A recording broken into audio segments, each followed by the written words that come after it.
All right. All right. I am a graduate of the Evelyn Wood Sped Redden course. That's an old George Carlin joke. Anyway,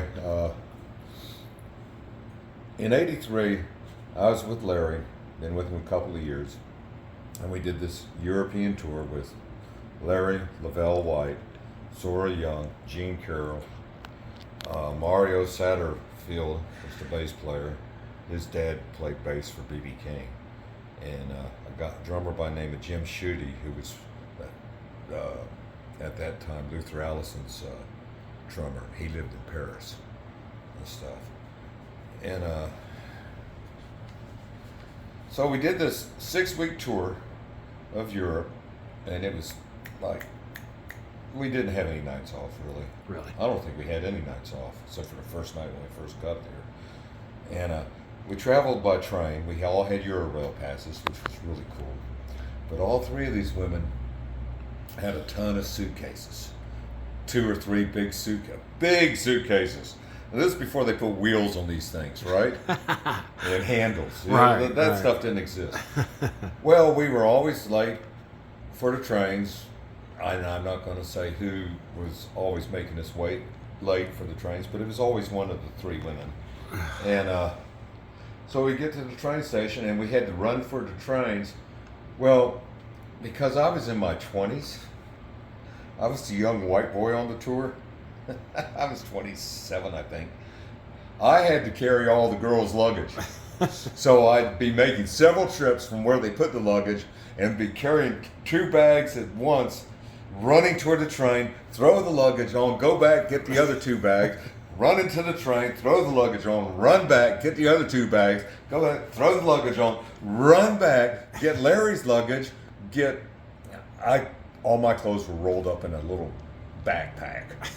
Grab that and run to the train and jump on the train just as it's pulling out.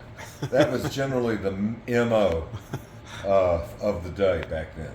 Wow. That was, man, they worked my ass off. And we had 3 days off in Austria, in Linz, Austria, and I had the flu. Oh, Oh, God, so I didn't leave my room. And the gig we played right before we had the 3 days off, I was getting sick then, and the owner of the club we were playing at gave me a bottle of Johnny Walker Red and said, "Here, put this on your amp, and as you're feeling bad, just take a swig. It'll get you through the gig." And he was right. Man, that was the first time I'd ever had scotch. And that was pretty cool. I don't remember anything about the gig. I remember we had a good time. It was all a success. We'd travel all over. We played a gig in Germany in this old church in a little village. And it was one of the first benefits for the Green Party. They had just gotten started, and the real tall, she was thin lady that started the Green Party and her partner were both there and gave speeches and stuff. And Lavelle and the girls and Larry, they were all nervous about playing in an old church because, you know, they're doing the devil's music. yeah. Eye roll. And but it was a great gig. I mean, we got called out for 3 encores and just rocked the house.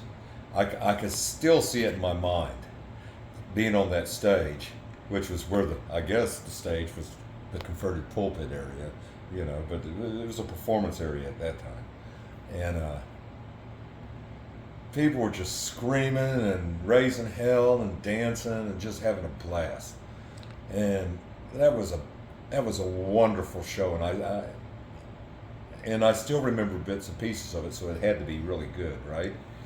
And that was the first time where I'd been in a band that was being treated like we were the Rolling Stones or some shit, you know, like we were rock stars.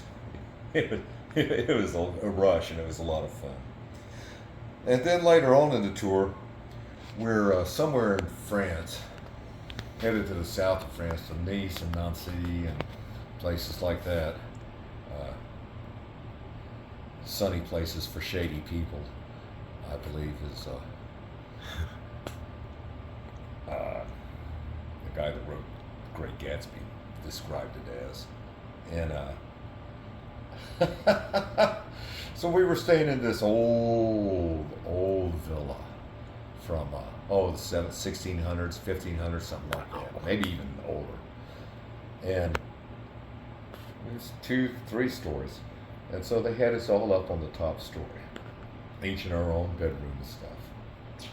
Well, the girls had kept talking about, they just knew the place was haunted, especially Lavelle. Lavelle is really into magic and superstition and stuff, especially back then. Now she's still there, she hasn't changed. But so they were all talking about ghosts and all that stuff, what they were going to do if a ghost showed up and all that. Well, anyway, so the place is nice and quiet. And about 1 o'clock in the morning, Mario and myself, we start running up and down the hallways, bouncing into the walls and stuff and making noises and shit. And I think Mario managed to climb out a little bit on the roof and stomp around up there. And the next morning, all 3 of the girls had spent the night together in one room with butcher knives because the ghosts were coming after them in their up and down the hallway. I never, ever told Lavelle that it was me and Mario. Right. Never. To this day, she still doesn't know that. And she'll still tell people about the haunted place they stayed at in France. Oh, yeah. With the ghosts on the roof and and in the hallways. in the halls. Yeah. That is wild. So Yeah, it's probably best you didn't tell her. not at that time anyway.